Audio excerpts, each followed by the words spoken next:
No hubo. ¿Sí? ¿Ya estamos? Bien. Bendito el Eterno que ya nos permite estar pues en este Shabbat para estudiar. Hemos adorado, hemos bendecido al Eterno y ahora nos vamos a ocupar del estudio. Pues es muy importante el que nosotros tomemos conciencia de estudiar, de investigar y que el Todopoderoso traiga sabiduría a nuestra vida. Hoy nos toca una porción interesante que se encuentra en el libro de Números.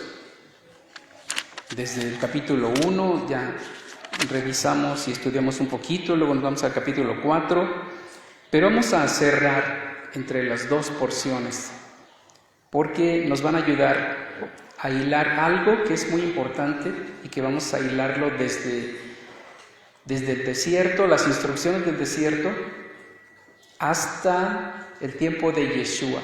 Qué interesante, ¿no? Nos vamos a traer el pasado histórico y el tiempo de Yeshua y cómo se hilan las cosas y cómo se parecen tanto. Vamos a ver 3 puntos a los que les gusta tomar notas. Vamos a ver acerca de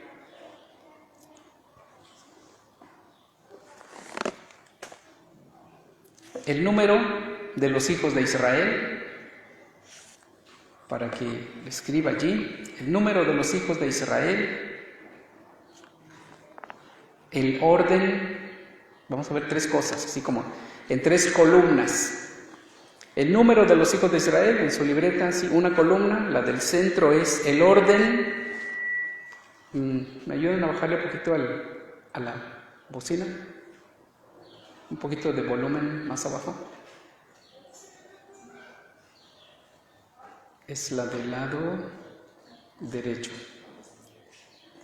Y en la tercera columna, el rescate. Así que tenemos el número de los hijos de Israel, y vamos a ver algunas citas allí. Luego el orden y luego el rescate. ¿Listos con su libreta? Así nadie nos vamos a perder. ¿Ok? El número de los hijos de Israel.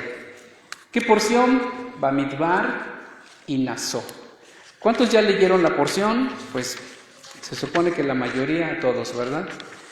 Vamos a ir viendo aquí un poquito en el capítulo 1 de Bamidbar, qué es lo que dice allí.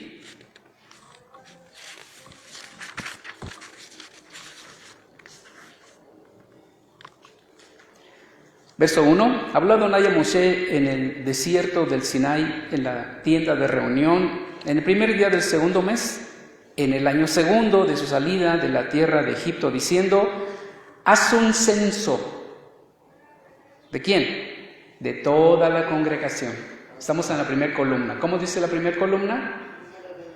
El número de los hijos de Israel. Es importante, el Eterno le dice, haz un censo. Quiero saber, aunque él ya lo sabía todo, quiero que hagas un censo. Quiero que los censes a todos, todo Israel. Pero hay un requisito. En el verso 2 dice, censad toda la congregación de los hijos de Israel según sus clanes, según sus prosapias. ¿Cómo leen ustedes en lugar de prosapias? Familias, ascendencias, con enumeración de nombres, todo varón, cabeza por cabeza, de edad de ¿cuánto? De 20 años hacia arriba. Cada uno de acuerdo a su clan, cada uno de acuerdo a su tribu.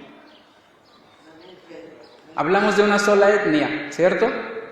¿De quién? Abraham, Isaac, Jacob es una sola etnia. Los hijos de Israel, esa es la etnia. Y en esa etnia dice, quiero que censes a todo el pueblo, a todo Israel, pero lo vas a ir censando por cabezas de familia, como un árbol genealógico. Vas a hacer un árbol genealógico. Les voy a pasar al ratito de mi WhatsApp para que lo hagan con sus niños algunas imágenes que tengo allí para que trabajen con sus niños o trabajar uno mismo en casa con esta genealogía. Va a ser interesante. Mañana eso vamos a ver allá en el Carrizal, con los grandes y con los chiquitos. Entonces hablamos de una etnia. ¿Cuál es la etnia? Los hijos de Israel. Israel, que comienza con Abraham, Isaac, Jacob. Esa es la línea genealógica paterna. Después Jacob, luego los 12 príncipes, y así hasta Efraín, de donde la mayoría de los que se encuentran en congregaciones de raíces hebreas, la mayoría pertenecen a Efraín. Efraín representa a las 10 tribus del norte que fueron esparcidas y asimiladas, la mayoría, pero viene igual desde Abraham, Isaac, Jacob, sus 12 hijos, luego Joseph, luego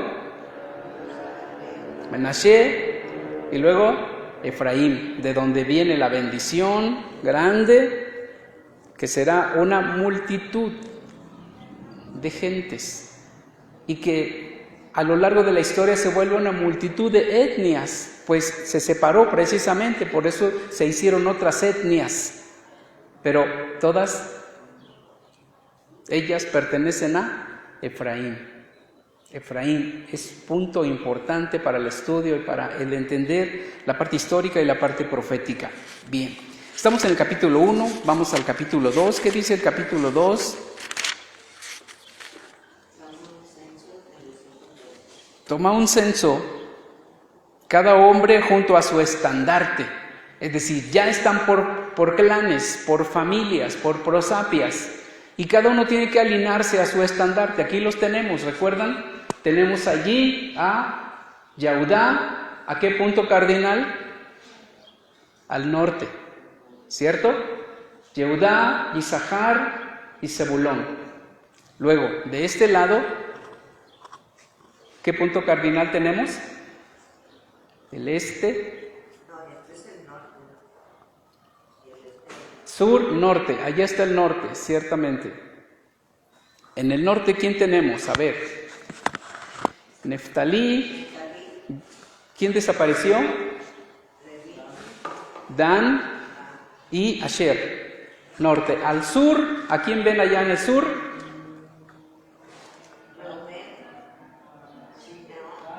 Rubén, Simeón y Gad. Perfecto. Y en el este tenemos a Yehudá, Isaacar y Zebulón. Y en el poniente, ¿a quién tenemos? ¿A quién ven ustedes? Efraín. ¿Quién más? Menashe y Benjamín. ¡Wow! ¡Qué interesante! Esta es una clase donde van a salir tantas cosas, tantas perlas de sabiduría. ¿Por qué está Benjamín con los hijos de Joseph? ¿Nos han preguntado? En este momento sale la interrogante interesante. ¿Por qué está Benjamín con los hijos de Joseph? Si Benjamín siempre estuvo cerca de Yehudá, bueno, eso es un hecho, siempre estuvo cerca. En algún punto Yehudá protegió a Benjamín porque era él su hermanito menor. ¿Sí? Pero aquí, ya en el orden, y sigue a través de los capítulos y los libros, encontramos a Benjamín con los hijos de Efraín. Escribí, no sé si antier subí algo en el Facebook, en la página de Sefardíes. ¿Alguien lo vio? Es una página de Sefardíes, hijos de Sefardíes. Bueno, les voy a dar el tip así rápido. ¿Por qué Benjamín está junto con los hijos de Joseph? Es muy sencillo. Para eso nos regresamos solo un poquito. ¿Quién sacó la Torá para los no judíos, para los gentiles? ¿Quién fue llamado por el Mesías para llevar la Torá a los gentiles? Un benjaminita, Shaul de Tarso. Entonces, ¿quién sacó la Torá hacia los gentiles? Benjamín. ¡Wow! Interesante. Y ahí está, ¿lo ven? Ahí está. Está con los hijos de Yosef, Efraín y Menashe. Entonces, Benjamín es protagónico, ¿no? ¿Hacia quién? Hacia Efraín. ¿Por qué? Porque el Eterno así le plació enviar a Efraín a las naciones por causa de haber dejado al Eterno. Las 10 tribus se fueron. Pero ahora encontramos algo que es muy interesante también. ¿Qué es esto? Que en el exilio, cuando el Todopoderoso, a través del Mashiach, dice: tengo otras ovejas que no son de este redil. Eso dijo Yeshua, ¿verdad? A ellas iré. ¿Y a quién se refería? A las 10 tribus que se conjuntan en Efraín. Tanto su hermano como el resto de las tribus que se quedaron en el norte se reúnen y son llamados de Efraín todos, porque a él se le declaró la bendición.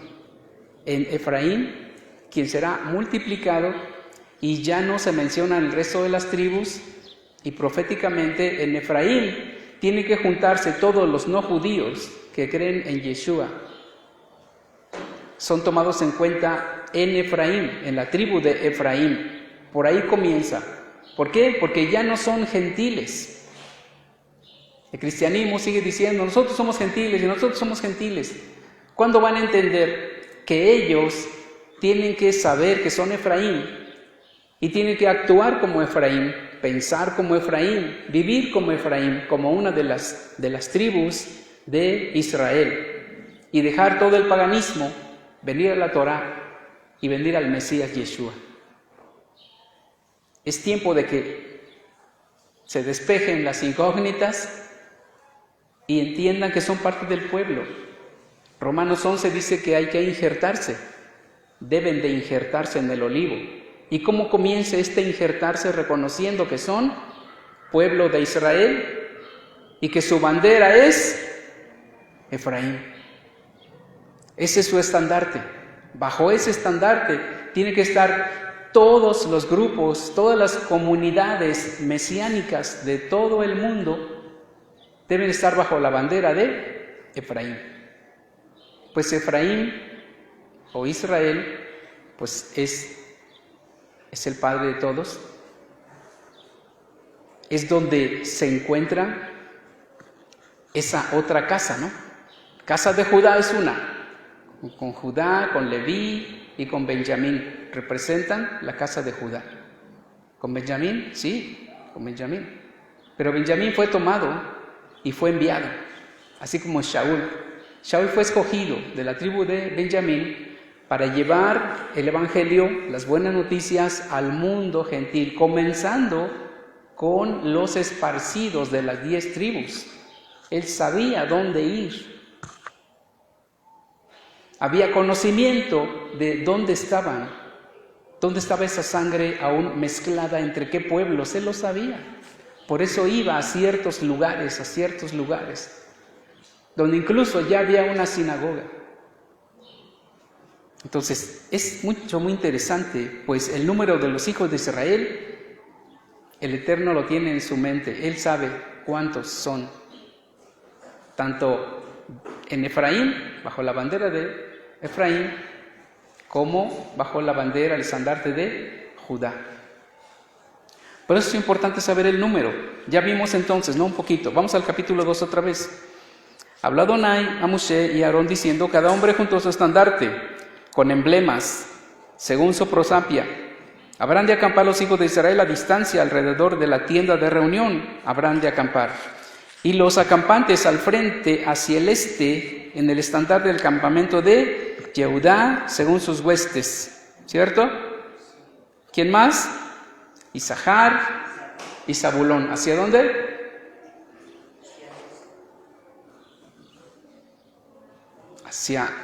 Dice aquí hacia el este. Luego, hacia el sur. ¿Quiénes estaban hacia el sur? Rubén. ¿Quién más? Simeón y Gad. Allá los tenemos al sur. Y así, sigue mencionando. Desde el verso 10 nos vamos hasta el verso 18, hacia el oeste, el estandarte del campamento de Efraín, en el oeste, donde se oculta el sol, según sus huestes, hacia el occidente, y el jefe de los hijos de Efraín, Elishama, hijo de Amiud. Sus huestes, sus censados, 40,500 en ese tiempo. Cerca de él la tribu de Menashe y la tribu de Benjamín. Después nos vamos hacia el norte. El estandarte del campamento de Dan hacia el norte, según sus huestes, el jefe de los hijos de Dan, Anijesh, hijo de Amishadai, y sus huestes, sus censados, 62,700, y de los acampantes junto a él la tribu de Asher y Gad. Tenemos un total de 603,550. Ese es el número de los censados, el número de los hijos de Israel, primer columna, allí estamos en la historia, 600 y tantos mil. De aquí nos tenemos que ir hacia la siguiente porción, pues es muy interesante. El orden. Encontramos el orden ahí en que cada tribu tenía que estar bajo su estandarte y en un lugar estratégico, porque cuando se levantaba el campamento, la tienda de reunión, los levitas, los hijos de Leví, en su orden también, cada uno ya sabía qué hacer. Iban con una cortina enorme y cubrían el arca del testimonio, es lo primero que se hacía, cubrir el arca. Nadie podía verla, nadie. Y era solo una familia quienes la cubrían y quienes la levantaban. Había otros que venían por el altar del incienso, lo cubrían y lo llevaban. Y al final otros hijos de Leví levantaban los postes que habían ahí recubiertos de plata, los postes que sostenían toda la tienda, y a guardarlos y a avanzar. Pero en ese orden, unos al norte, otros al sur, otros al oriente y otros al poniente. El arca siempre estuvo cuidada en medio. Y otro punto interesante cuando se menciona los de 20 años arriba, los que están listos para la guerra como soldados. Todos los de 20 años arriba se les habla de tener una mentalidad de guerreros para proteger al pueblo y para proteger las cosas, los utensilios sagrados, todos los de 20 años arriba, para cuidado y resguardo. Y ese es el orden, cada uno haciendo aquello que le fue encomendado. Todo el resto de las tribus eran soldados, y los hijos de Leví eran los que cargaban los utensilios y el arca, y tenían los chofares, y avanzaba todo el pueblo, hasta que la nube se detenía, y eso quería decir que allí volvieran a acampar, allí exactamente, y ordenados cada escuadrón.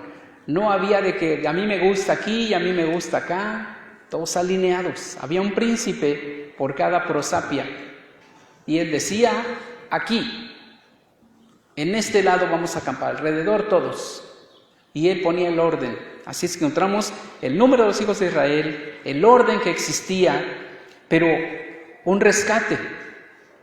Hay algo interesante en todo esto, un rescate. ¿Por qué tenía que haber un rescate? Bueno, nos queda muy claro, ¿verdad? Tenía que ser Rubén el primogénito para todas las cosas, pero fue Leví quien fue escogido como una especie de primogénito, pues fue tomado para él. Así como después dice: de todo animal el primogénito es mío. El primogénito es mío. Tanto de animales como de personas, el primogénito es mío. Por eso él tomó de los hijos de Egipto, al que le dio la vida, al primogénito de cada egipcio, también la tomó, porque él es el que da la vida y él es quien la puede quitar. Él es el único. Así que aquí encontramos algo interesante también. La cuenta de todos los hijos de Leví. Porque después hay un emparejamiento de números, ¿sí lo leyeron, no? ¿Cuántos son de Leví? ¿Cuántos son del resto de 20 años arriba? Y de esta cuenta, el que tiene que empatarse, lo que resulte extra, de eso que resulte extra, es que habrá una ofrenda, algo especial, y lo vamos a mirar aquí. Tengo aquí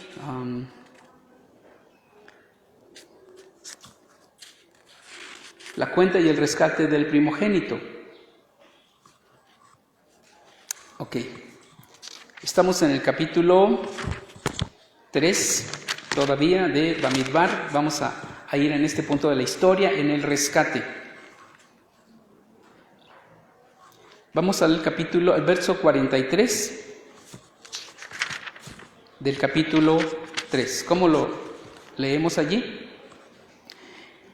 Y contó Moshe, 42, contó Moshe, como le había descrito Adonai, a todo primogénito de los hijos de Israel. Y fue todo primogénito varón con enumeración de nombres de un mes para arriba. Esto fue otro conteo, de 20 años arriba, y aquí tenemos un conteo de ¿qué? De un mes hacia arriba. ¿Pero de quién? ¿De quiénes? Igual dice, de los hijos de Israel. Fue todo primogénito varón con enumeración de nombres de un mes arriba, sus censados 22,273. Habló Adonai a Moshe diciendo: toma a los leviim, a los levitas, en sustitución de todo primogénito de los hijos de Israel, y el ganado de los leviim en sustitución de su ganado. Todo primogénito. Y habrán de ser para mí los leviim, yo soy Adonai. Y en cuanto al rescate, dice el verso 26, de los 273 primogénitos de Israel que exceden a los leviim, estos son los que exceden al número de los leviim, habrás de tomar 5 shekels o shekalim, 5 shekels o shecalim por cabeza del shekel del santuario. Habrás de tomarlo de 20 geras, es el shekel, 20 geras por cada uno. Habrá de tomarlo, 20 geras es el shekel, y darás la plata a Aarón. Tenía que ser entonces monedas de plata, 5 shekels o shecalim de plata, y le darás la plata a Aarón y a sus hijos como rescate de los que exceden a ellos. Y hasta el día de hoy, pues hay un ritual, si lo queremos llamar así, acerca de esto. Verso 50. De los primogénitos de los hijos de Israel, tomó la plata 1,375 shekalim del shekel del santuario. Y dio Moshe la plata a los redimidos a Aarón y a sus hijos por mandato de Adonai, como había prescrito Adonai a Moshe. Es decir, esto era una orden. De un mes hacia arriba fueron contados, y el exceso de las personas fue tomado de allí, y había que redimir a los primogénitos que quedaron como fuera de la cuenta. ¿Me explico? Si había 100 levitas de 20 años arriba y de todos los de un mes hacia arriba, y se hizo un conteo y tenían que empatar, pero dijo, como no sale la cuenta, este remanente lo vamos a poner parejo para que Leví, que fue tomado para servir al Eterno, ya son míos, pero del resto de los hijos de Israel, el excedente tiene que pagar cada uno un shekel como un rescate. ¿Pero para qué? Para que quedara empatado. ¿Cómo deben ser las cuentas en contabilidad? Cuando vamos de el diario mayor y luego a la hoja final, que se llama ¿cómo? El resumen final. Se me olvidó, se me fue ahorita el nombre, pero la hoja final, el estado de resultados. Tiene que empatar las cuentas, ¿sabían eso? Tienen que empatar tanto salidas como entradas, y tiene que haber un empate exacto. Tanto entró, tanto salió, tiene que quedar como otra vez ceros. Pero en esta cuenta había un excedente, había muchos, miles allí que excedían. ¿Y dónde se iban a poner? La solución está en cada uno de ellos, va a pagar por su primogénito, recordando la muerte de los primogénitos. Esto estaba en la mente de Israel, ¿o no? Acababa de pasar la muerte de los primogénitos, entonces había que pagar un rescate. Y era 5 monedas de plata para entregarle a Aarón, y entonces en la cuenta ya en el trono del Eterno quedaba todo exacto en la contabilidad. Tanto los hijos de Leví, que fueron tomados como primogénitos, como el resto, para que todos estuvieran dentro de ese conteo y todos dentro de la bendición, aunque su servicio fuera diferente, solo de 20 años arriba como soldados. Pero los Levíim de 25 y 5 años de estudio, a los 30 iniciaba un Leví su servicio en el templo. 5 años de estudio, de los 25 a los 30, 5 años era la carrera para ser levita, pero tenía que ser de la tribu de Leví. Y los hijos de Aarón para el servicio del sacerdocio en el Mishkan. Así que aquí tenemos entonces una vez más el número de los hijos de Israel, tenemos el orden y tenemos el rescate. Esa es la parte histórica y la más sencilla, ¿no? Lo leemos y queda más o menos sencillo de entender.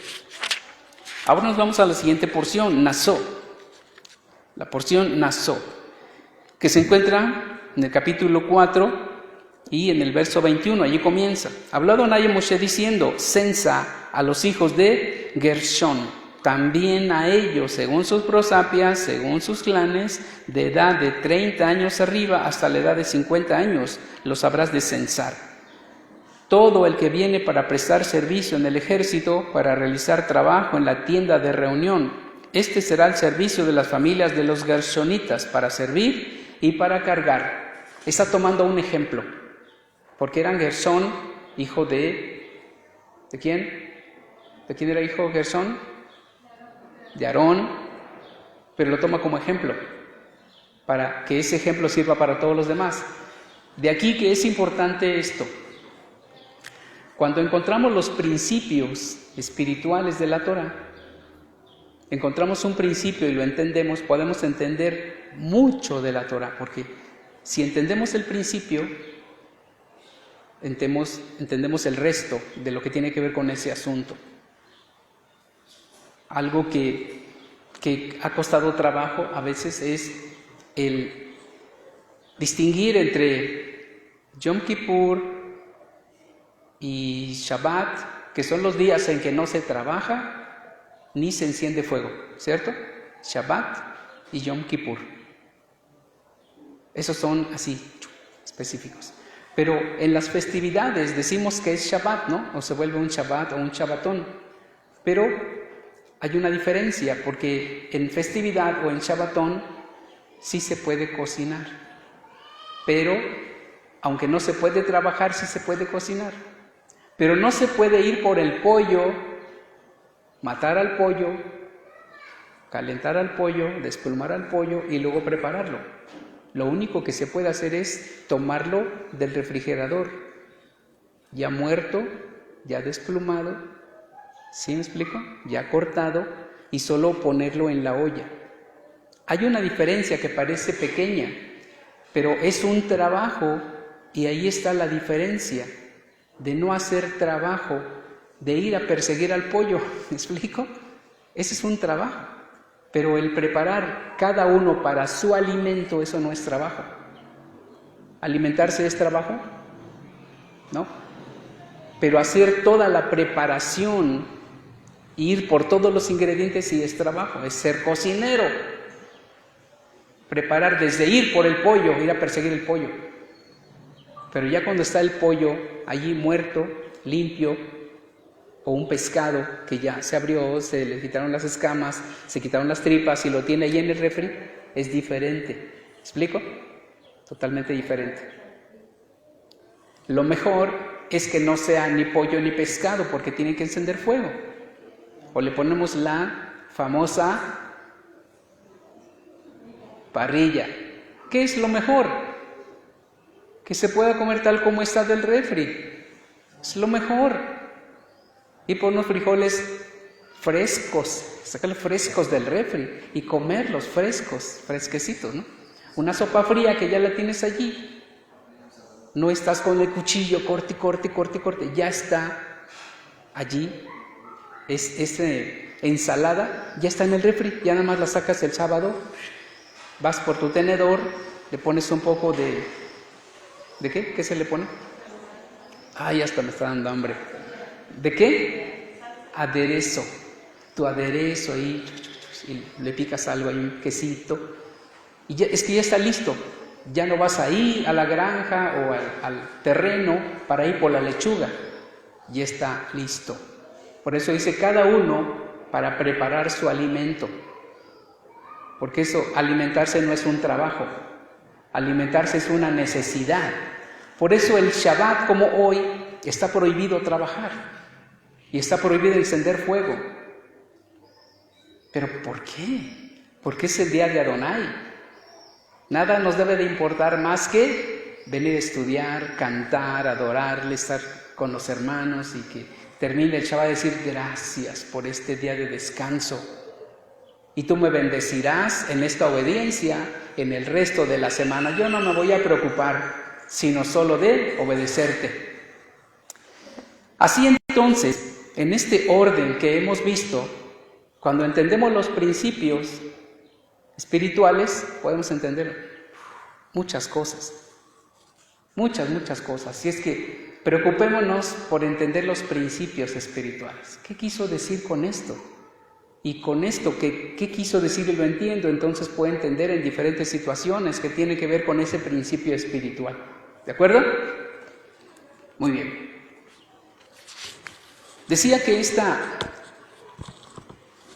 ceremonia, para no decir un ritual, esta ceremonia sobrevive hasta el día de hoy entre el pueblo judío, el rescate del primogénito, porque quedó como un memorial. Cuando en el desierto había un conteo que muchos sobraban y había que poner a nivel todo. Así es que el primer hijo que abre la matriz, que tenía que ser del Eterno y dárselo a él, él dijo, puedes tener a tu hijo, solo paga un rescate de 5 monedas de plata. ¿Eso vale un hijo? Obvio que no.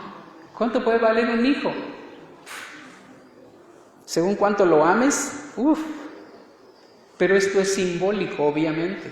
Fue algo simbólico. Pagar 5 monedas de plata al sacerdote y decirle, yo quiero rescatar a mi hijo, porque yo sé, porque la Torá dice que todo primogénito es de él. Así es que cuando nació y fue circuncidado y fue destetado, yo tenía que traerlo aquí y dejarlo allí, como lo hizo ¿quién? Una mujer muy famosa, Ana. ¿Madre de quién? De Samuel, de Shemuel.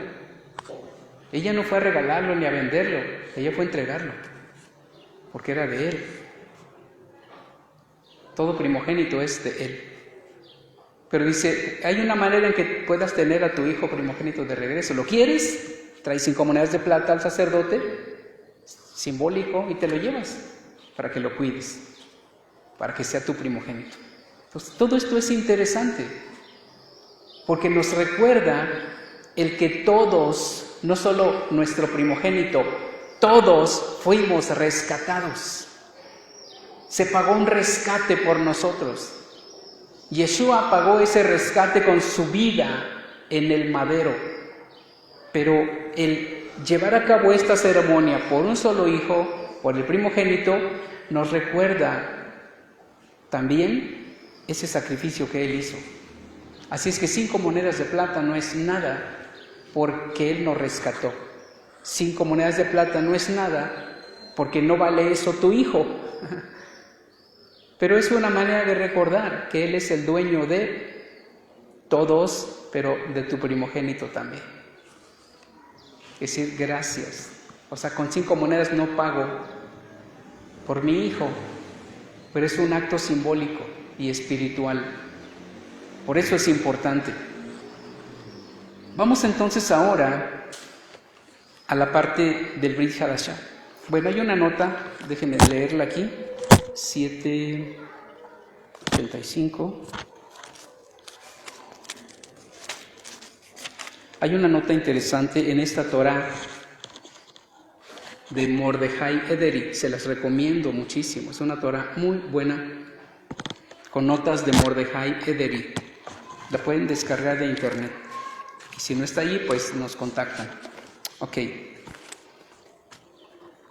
Hay una nota interesante aquí en todo esto acerca de Efraín y Judá. En el futuro se dijo que iban a haber dos casas, de hecho hubo dos reinos, ¿no? El reino del norte y el reino del sur.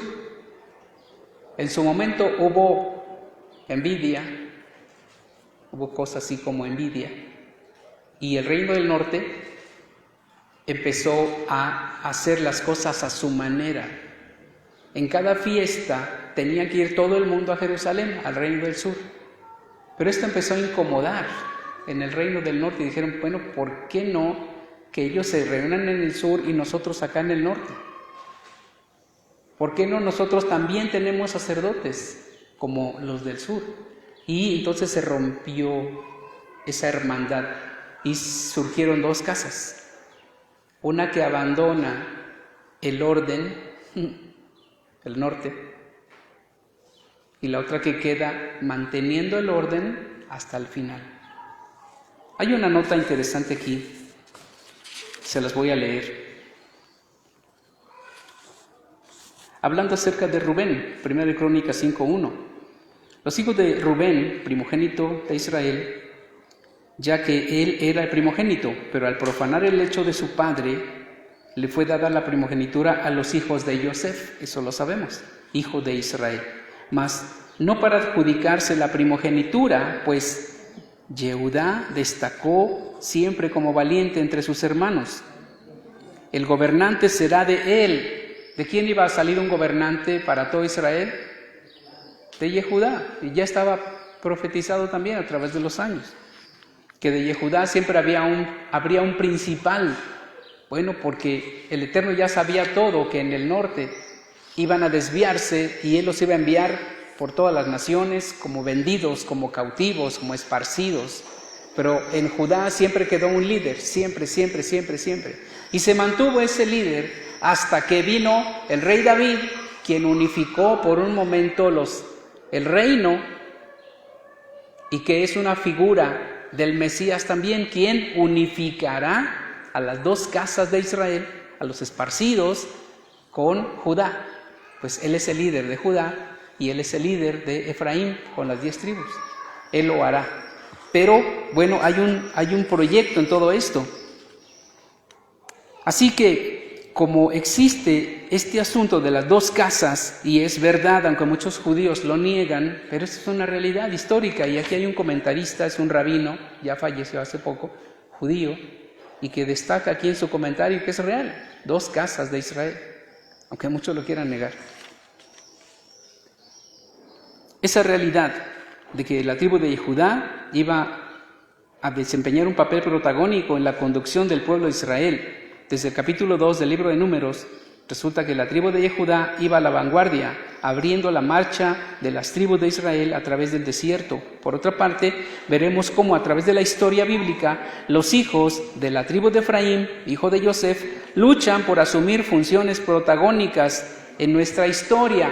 Y qué triste, hasta el día de hoy. Luchan por ser protagónicos. Qué triste hasta el día de hoy. Efraín quiere tener un liderazgo y a veces pareciera como que se siente mayor que Judá. Qué triste, ¿no? Y aquí está, esto es, desde antemano se dice que Efraín tendrá envidia de Yehudá. Por eso en el mundo mesiánico, cada líder de una comunidad mesiánica que se llama Israel o que sean mesiánicos debe tener mucho cuidado en esto, porque es Efraín.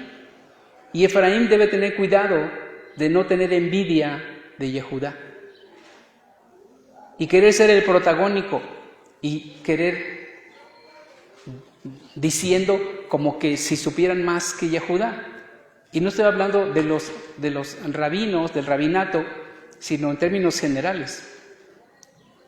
Efraín debe saber que está bajo esa bandera de Efraín, pero que es bueno que se acerque a alguien, ¿no? Como por ejemplo allí, como lo vemos ya en el occidente, con Benjamín, con alguien del reino del sur, que se le llama del judaísmo, judío, para que pueda ser realmente ayudado y no se infle de orgullo y de ego en un papel protagónico que no tiene, que no debe de tener. Debe ser muy cuidadoso entonces el mundo mesiánico, y lo digo con mucho amor, con mucho respeto. Conozco a muchos líderes y los respeto, pero esto, como se dice por ahí, tenía que decirse, ¿no? Es verdad, tenía que decirse, esto es verdad. Así que todo Efraín tiene que juntarse primeramente bajo su estandarte, saber que son Efraín, no son católicos, evangélicos, apostólicos, mesiánicos, todos son Efraín, bajo la bandera de Efraín. Soy un efraimita, punto, un efraimita. Sé que soy ahora parte del pueblo, pero mi bandera es Israel, no voy solo con otro nombre, bajo Israel, bajo Efraín. Ese es el punto interesante y en un equilibrio perfecto, con humildad y a la vez con mucha sabiduría. Yo soy Efraín, ¿no? Tiene que decir yo soy Efraín, porque si no es de Judá, si no es de Leví, si no es de Isaacar, si no es de Zabulón, si no es de Benjamín, tiene que decir yo soy Efraín, punto. No sé en qué momento Él me diga, tú eres de una de las 10 y entraré por esa puerta que dice Apocalipsis, en el gran templo habrá 12 puertas. Pero mientras tanto no sé cuál es la puerta por donde yo voy a entrar. En Efraín, dice, en Efraín se conjuntarán todos los esparcidos, todos, sin excepción. Así es que ya no digamos yo soy gentil, o yo soy católico, o yo soy evangélico, o yo soy mesiánico. Ahora reconozco y entiendo, soy parte de Efraín en la historia y en la profecía. Allí es donde yo entro, bajo esa bandera, bajo Efraín. ¿Amén? Y hay un pasaje interesante, miren, Isaías 11:13. El profeta declara algo fuerte y la descripción de la era mesiánica y de la aventura que circundará al pueblo de Israel, profetizado diciendo, se quitará el celo, es un celo envidioso el que tiene Efraín. Isaías 11:13, se quitará el celo de Efraín y los adversarios de Judá serán truncados. Efraín no envidiará más a Yehudá y Yehudá ya no hostigará a Efraín. Porque hay un hostigamiento, en algún sentido, de Judá sin el Mesías, aclaro, de Yehudá sin el Mesías, aplica un hostigamiento a Efraín. Y los quiere a todos Benei Noach. Wow. ¿Ya entendieron entonces cómo va? Los quiere solo como Benei Noach, no en la sinagoga, sino en un salón aparte mañana. Hoy en Shabbat no. Mañana nos vemos. Tú eres Benei Noach. Mañana damos la conferencia, mañana nos vemos allá y platicamos un poquito. En la sinagoga nada más nosotros. Ese es Yehudá sin el Mesías. Pero existe Yehudá, un gran grupo enorme, gigantesco, con el Mesías. Y Yehudá con el Mesías siempre ha buscado un acercamiento hacia Efraín. Lo ha hecho. ¿Desde qué año? Déjenme decirles. Como desde los años 50 al 70, por ahí, 50 al 60, 50 al 70, todo judío que ha creído en el Mesías formaron una alianza de judíos mesiánicos, la Alianza Internacional de Judíos Mesiánicos. Igual salieron de los grupos cristianos evangélicos, quizás hasta católicos, y formaron su gran alianza la Alianza Internacional Judío-Mesiánica. De ahí es que salió la información. Y volvemos al punto, seguramente fue un benjaminita el que sacó, porque es profético, Benjamín iba a sacar la Torá hacia el mundo gentil, ¿no? Es profético. Seguramente algún benjaminita le comentó a alguien de los evangélicos, le dijo, miren, pues hay algo interesante, hay una historia un poquito más profunda que la que se enseña en teología, si te interesa, pues vamos a platicar. Y de ahí surgió este movimiento mesiánico, porque no aprendieron solos, aunque es una revelación, pero es una revelación que tiene un principio. Si entendemos el principio, entendemos todo lo demás. Primero hubo una alianza de judíos mesiánicos y después surgió los movimientos mesiánicos entre el pueblo evangélico. El principio fue acá. Los judíos que deciden vivir ya como judíos, no como cristianos. Hablo en el buen sentido, sino judíos con toda la parte del Shabbat, ¿sí? Los panes, la jalá, las festividades. Dejan el mundo cristiano porque ahí no se les permitió y ni se enseña y ni se practica, ni se hace, ni nada. Entonces ellos tienen que dejar eso porque estaba adentro de ellos. Dijeron, pues nosotros ya vamos a vivir como lo que somos, judíos creyentes en el Mesías. Porque esa es la Torah, esa es la verdad. ¿Yeshua practicaba el Shabbat? Por supuesto que sí.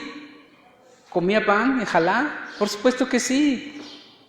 ¿Recitaba las oraciones como en el mundo judío? Por supuesto que sí. ¿Asistía a las festividades? Por supuesto que sí, él era un judío. Él vivió como judío. Y él es nuestro maestro, nuestro líder. Entonces, por eso nosotros somos una comunidad que lo que practicamos es un judaísmo nazareno, el judaísmo de Yeshua, de Shaul, de Tarso, etc. Este es lo que hacemos y vivimos nosotros. Un judaísmo bíblico o un cristianismo bíblico, sacándole todo el paganismo para venir a ser congruentes con la Escritura. Y cuando yo descubro mis raíces judías como Benjamín, pues obvio más, ¿no? Benjamín por mi padre, esa es mi bandera, mi tribu es Benjamín, pero judío por mi madre, o sea, del linaje de Judá, que se conjuntan, siempre estuvieron juntos. Si lo ven en la historia, siempre estuvieron juntos, siempre. Curiosamente, bueno, hubo un benjaminita que se casa con una judía, y aunque ellos no lo sabían al 100%, pero ¿quién le quita lo judío a un judío? A ver, dígame, ¿cómo se lo quitan? ¿Cómo se le quita lo judío a un judío? Imposible. ¿Cómo se le quita lo mexicano a un mexicano? Imposible. Vamos a morir mexicanos. ¿Sí? Y cuando entendemos entonces todos estos principios, se vuelve todo más bonito, más agradable, más emocionante. ¿Por qué? Porque vamos en una buena línea, vamos avanzando. Así es que no más envidia, no más celo de Efraín. Tiene que acercarse a los judíos creyentes en el Mesías. ¿Por qué? Hermanos, simple y sencillamente, hermanos, hijos de Jacob. Es simple. Así es que eso tenemos que hacer. Y en esta comunidad, en esta quejilá, tenemos ese principio bien claro. Por eso aquí han venido hermanos judíos que han vivido como judíos, a estar entre nosotros, a tener comunión con nosotros y a estar felices entre nosotros. Y hace un ratito tuvimos a otro judío mirándonos desde Israel, porque el Ruach es el que da testimonio que somos hijos de Adonai, que somos hijos de Abraham, de Isaac y de Jacob. Por eso. Así es que son cosas interesantes a las que tenemos que ir. Vamos entonces ahora a este punto interesante. Juan 10, 16. Vamos de nueva cuenta al número de los hijos de Israel. En esa línea es que vamos a poner ahora esta cita. Cuando Yeshua declara esta parte interesante que ya dije. ¿Cómo dice? Juan 10, 16. Tengo otras ovejas, dijo el Adón, el Mesías Yeshua. tengo otras ovejas que no son de este redil. Tengo otras ovejas que no son de Judá, pero son Israel, pero son Efraín. Juan 10:16. Tengo otras ovejas que no son de este redil, a ellas iré. Y él comienza en un momento específico esa apertura ligera, sí, ligera, porque después tiene un enviado, ¿verdad? Un sheliach, el sheliach, Shaul, el enviado. ¿Cómo se les llama hoy a las personas que están en otro país que representan a México? Embajador. Envió su embajador, Shaul de Tarso, hacia el mundo de los gentiles. No gentiles en totalidad de idólatras, sino a los gentiles que eran antes Israel y se mundanizaron, eran como judíos mundanos, no eran judíos, ¿no? Eran de Isahar, de Zabulón, de Neftalí, se mundanizaron y se les llamó griegos, porque adoptaron la cultura mundana griega y se les llamó griegos, aunque eran de ascendencia hebrea, se les llamó griegos. Así es que aquí vamos entendiendo muchas cosas. Yeshua dijo entonces que tengo otras ovejas. Y en Romanos 11:25 encontramos algo interesantísimo que nos habla acerca de esto. Fíjense, Romanos, Roma, a los hebreos, a los judíos y a los hebreos que están en Roma. Hasta allá habían llegado ya las buenas noticias del Mesías Yeshua hasta Roma, porque ahí había creyentes, había judíos y había exiliados. Por eso se envía hasta allá esa carta. ¿Cómo dice esa carta? ¿Alguien quiere leer? Romanos 11:25 y Apocalipsis 6:9 al 11 y 24 nos habla de esto, del número de los hijos de Israel, hasta que sea completado el número de los hijos de Israel. Y en otra parte dice, hasta que sea completado el número de los gentiles. Pero gentiles e hijos de Israel es lo mismo. Pero si por ahí alguien que siente un llamado, aunque no sea Efraín específicamente, pero siente un llamado hacia la Torá, hacia el Mesías, hacia la cultura hebrea, y se esfuerza por venir, será contado también entre los hijos de Israel. Esa es la bendición para aquel que se esfuerza en este tiempo y que está decidido a vivir como se debe vivir, a romper con la tradición pagana, idólatra, a todo tipo de tradición que es antibíblica, y se esfuerza por romper su manera de vivir, sus paradigmas, y avanza para entrar y esforzarse, aunque al principio no entienda mucho, en hacer las cosas correctamente. ¿Cómo empezamos a actuar correctamente? Guardando Shabbat. Así se comienza. Y es la parte más difícil tal vez, pero pues ¿en qué otro día les enseñamos? En domingo, pues vamos a hacer Benei Noach. Y eso a mí no me interesa. Tener lleno aquí los domingos y decirles esas falsedades de que son Benei Noach. Yo no me vendo. Yo la verdad, solo la verdad. Así es que aquí no habrá Benei Noach. Te injertas y eres hijo de Israel bajo la bandera de Efraín y tienes parte en el reino de los cielos. O pues síguele por tu camino. Ahora, ¿cómo alguien puede saber si es también de alguna de las tribus reales de Judea, como Judá en este tiempo? Quizás sea de los que sobrevivieron del norte, que salieron huyendo por la idolatría y se fueron al sur, como un amigo que vino aquí, que él reconocía y sabía exactamente de qué tribu era. Isahar. Algunas familias de esas tribus del norte huyeron al sur para sobrevivir, porque el norte fue llevado a Asiria cautivo, los vendieron, los mezclaron y los aniquilaron, los acabaron. Acabaron mezclados y perdiendo su identidad. Pero algunas familias regresan al sur y mantienen su genealogía. Así que conocimos a alguien aquí de la tribu de Isahar. Él nos dijo, yo soy de la tribu de Isahar. Se mantuvo mi línea. Pero generalmente son Judá o son Leví, como Yohanan Jaim Cohenca, que también nos ha visitado, nos visitó por algún tiempo, como Leví, y no solo como Leví, sino de la línea de Aarón. Él es, allá le decían, es un Cohen, él es un Cohen, ¿sí? Por la línea de Aarón.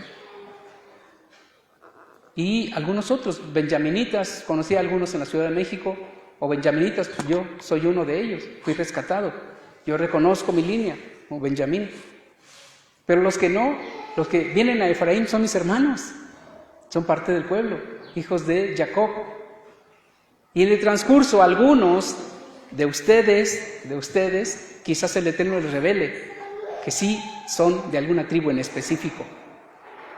Pero si no, en Efraín está bien o no. En Efraín queda bien de todas maneras. No hay diferencia, absolutamente. Hijos de Jacob, todos. Después vamos al rescate, la tercera columna, con eso termino. Arriba vimos historia y comenzamos de nuevo como una línea en medio de la hoja.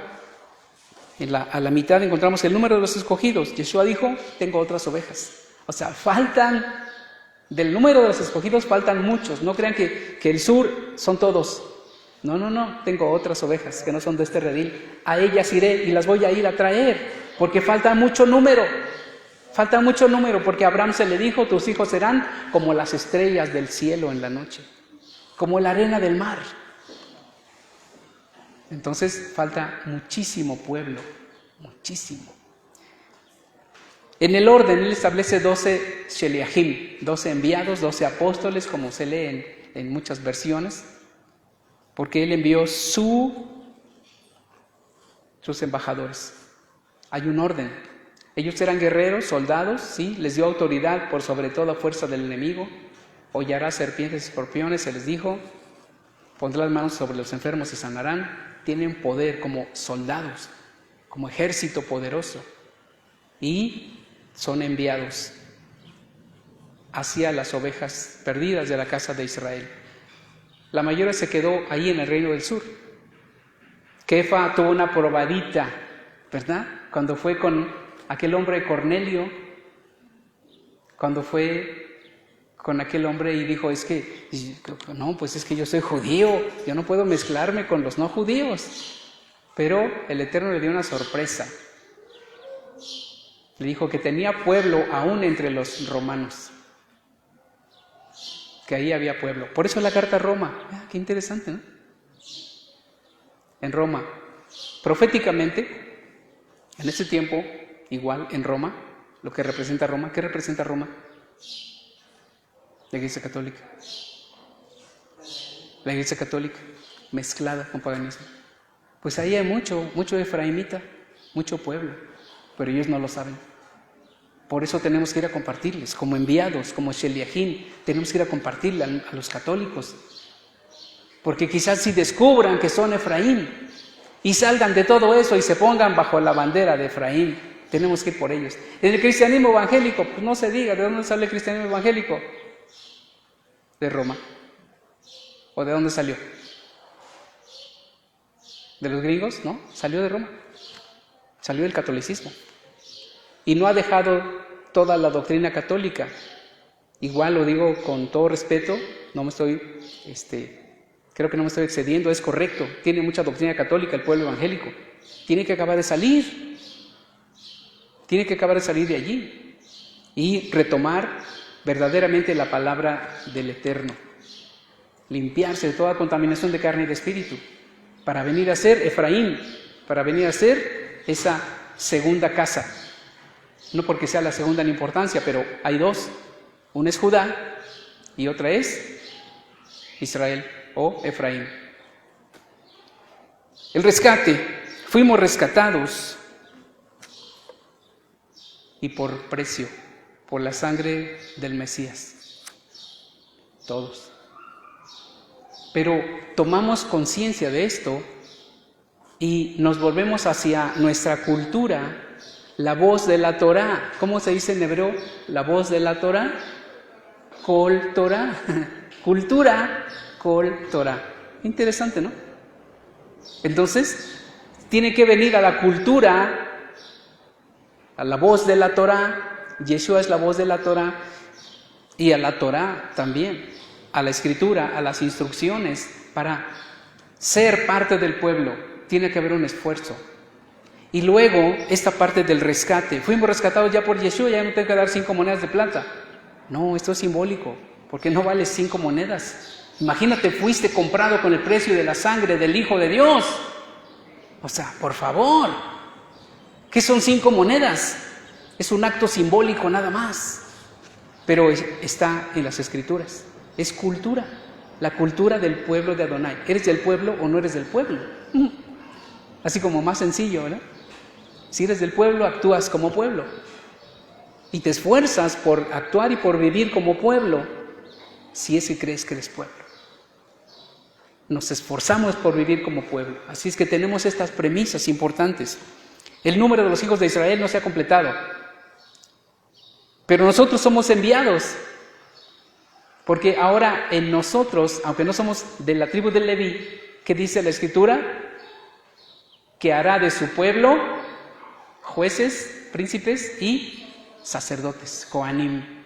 Entonces, si eres sacerdote, eres parte del ejército, que cargamos con la parte esta del culto, el Mishkan, la tienda del desierto, toda la parte del culto, tenemos que ponerla ahí en nuestros hombros, es nuestra, tenemos que tomarla para nosotros. Yo pongo sobre mis hombros, sobre mi vida, la Torá, el Shabbat, las festividades, porque lo quiero cargar como un buen levita. Cargaba el arca, cargaba el altar del incienso, cargaba la mesa de los panes, cargaba la menorá, cargaba los postes y las cortinas y todo. ¿Queremos cargar con esto o no? Agradecidos con el Eterno, viviremos en Torá, nos esforzaremos en Torá y estaremos viviendo como pueblo del Eterno. Kol Torá, la voz de la Torá. Yeshua es la voz de la Torá. Nosotros tenemos que llevar también la voz de la Torá cuando compartimos de Yeshua, de la Torá, del Shabbat, de las festividades. Nos volvemos nosotros también Sheliahim. Y nos recordamos que fuimos rescatados por precio. Y que tenemos una cultura, como cantamos en muchos momentos, cantamos Yesh Lanu Torah. Tenemos la Torá, nos ha dado el Eterno la Torá. Y ahí en la Torá está Brit Milá, está Pidyon Ben. ¿Se acuerdan? Yesh Pidyon Ben, Yesh Gam Brit Milá, Yesh Gam Haga Pesach, Haga Hanukkah, Purim y todas las festividades. Esa es la cultura del pueblo del Eterno, tanto de Efraín, el mesianismo, como de Judá, creyentes en el Mesías. Y qué privilegio y qué responsabilidad de que en esta Kehilá poder representar a Judá y poder estar ministrando a Efraín. Qué privilegio y qué responsabilidad. Que el Eterno me ayude y nos ayude. Pero esta es nuestra bandera. Judá y Efraín juntos. Amén. Que el Todopoderoso los bendiga, los ayude y que vayamos entendiendo todo esto.